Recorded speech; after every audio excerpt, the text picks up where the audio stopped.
Hi, welcome back to the Buckeye Gardener channel. Today is September 2nd, Labor Day weekend, Saturday, college football kickoff weekend. Today I'm going to show you how I'm going to store my potatoes and onions. I showed you in a video there a while back. I dug my potatoes and had them sitting in the basement. They sat in there for a week and a half. I was going to put them up last weekend. We was busy. I didn't get around to getting my shelf put together, so I just got them put up today. So they laid on the basement floor for a week and a half. It was dark. It was nice and cool in there with the air conditioning. The onions been sitting outside for, I forget how long now, maybe 6 weeks, something like that.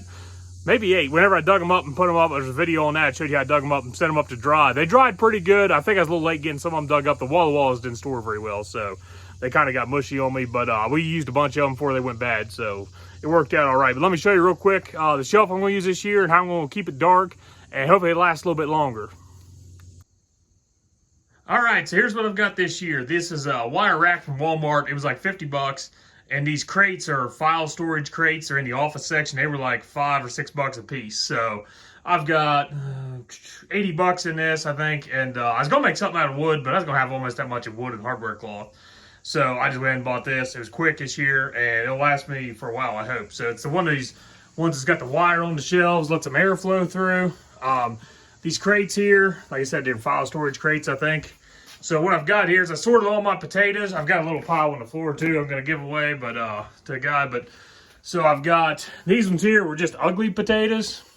Some of them just had like really rough spots in them and stuff. So I'll use these up first. These are ones that had some green on them. They say you're not supposed to eat green potatoes, but I'll peel and make mashed potatoes with them and everything. So I put all them separate. This will be my mashed potato bin. Down here is all my small potatoes. There's some really tiny ones in there. We'll boil some of those and crush them. And then here is all my baking potatoes. You can see I have the most out of those, so that's good. That's what we like anyway. Make French fries, baked potatoes, whatever you want. And all the onions, if you watched my onion video, you saw how I dried them outside. I've got them stored. The ones on the left here are Patterson, and these are Candy. There's none of my walls left. They didn't keep very well this year. I think I should have pulled all my onions a couple weeks earlier, but that's what I've got left so far. We've used a bunch in spaghetti sauce. I made a whole bunch of sauce. I made a video on that, or a quick short last week. We used, I don't know, like 8 of them in that, so a bunch in the spaghetti sauce. I'm going to use a bunch in the hot pepper mustard video coming up too, so make sure you subscribe to that if you don't want to miss that one. That's an easy, really good recipe. So I covered this with the woven wheat fabric that I used in the garden this year to keep the light off. And I've got it against this wall in the back that should stay around 55 degrees. I'm going to it's going to roll down over the front, keep the light out. And if I need to, I can put a fan down here too, get a little bit of air circulating, which I probably will because it's in the back corner of the garage. So we'll just roll this down. Let that cover the light up, and that's how I'm going to store my potatoes and onions this year.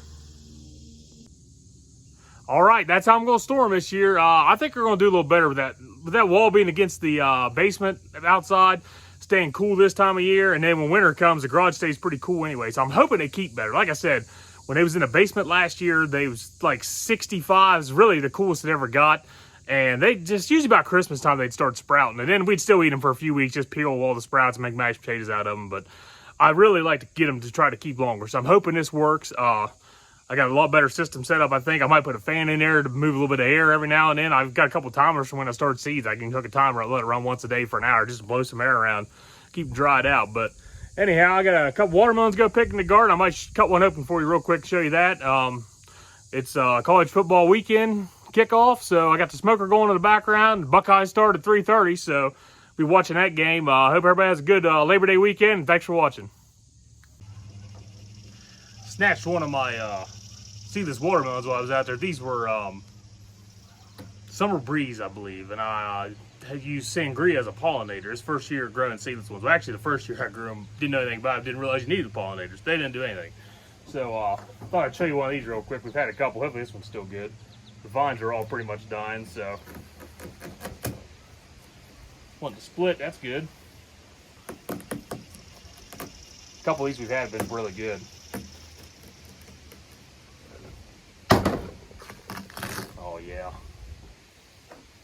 See how good that looks. These were pretty good seedless ones. I was really happy with them. Try this one here.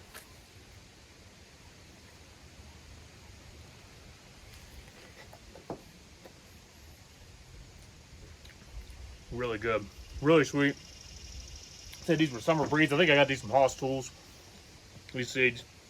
If you get watermelons from Haas Tools, they give you a sangria, which is a great watermelon also. It's a seeded one as a pollinator, as opposed to most seed companies. I think give you an ace, something like that. You can't eat them. They're good for pollinating, but not good to eat either. But so I got a couple sangrias out there that are pretty good size. They're about twice as long as this one. So we'll cut one of them up and try one of them one day too. But this is how I show you. This is the most successful watermelon year I've had also too. So the weed fabric really helped in my situation. It's just hard to keep weeds out, especially here in Ohio. I got a lot of clay in my garden. The weed sprouts so easy. So weed fabric worked great. So give it a try. So these summer breeze are really good.